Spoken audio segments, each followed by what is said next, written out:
I have to tell you something. Mondays, with all the terrible stuff that happens over the weekend nowadays, Mondays for me are like how I would imagine Monday feels for the janitors who have to clean up the men's room at the Port Authority bus station in New York. All the horrors accumulate, and we have to come in with a power washer and flush them all out. I mentioned last week we finally got some good news out of the White House, and the good news out of the White House is that Elon Musk is out of the White House. We don't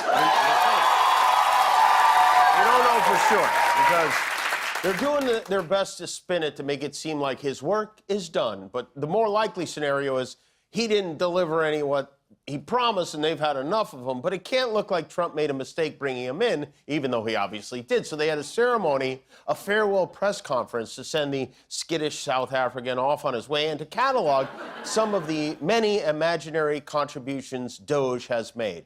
Doge canceled $101 million for DEI, $20 million for Arab Sesame Street in the Middle East. Nobody knows what that's all about. Nobody's been able to find it. $8 million for making mice transgender. So they spent $8 million on making mice transgender. And he's reading it out of a 3-ring binder, so you know for sure it's true. You think he believes that? I'm not sure which is scarier, that he does or that he doesn't, because it has been repeatedly established that what Trump is referring to are transgenic mice, not transgender mice, which are mice used for gene research and have nothing to do with sex changes. There is no such thing as transgender mice. There's not even a Chuck E. Cheese in West Hollywood, okay?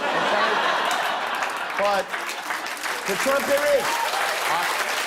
Trump and Musk claim Doge cut $160 billion from the federal budget. Their initial promise was to cut $2 trillion from the budget, but that didn't happen because Elon fired everybody who knew how to do math. The most notable part of the press conference was the shiner on Elon Musk's eye. I don't know if you noticed about it. Reporters asked him what happened. He claimed he got punched by his 5-year-old son X and wound up with a black eye. Stephen Miller freaked out when he heard Elon was in the Oval Office with a black eye. He thought they said black guy, and it was quite a relief when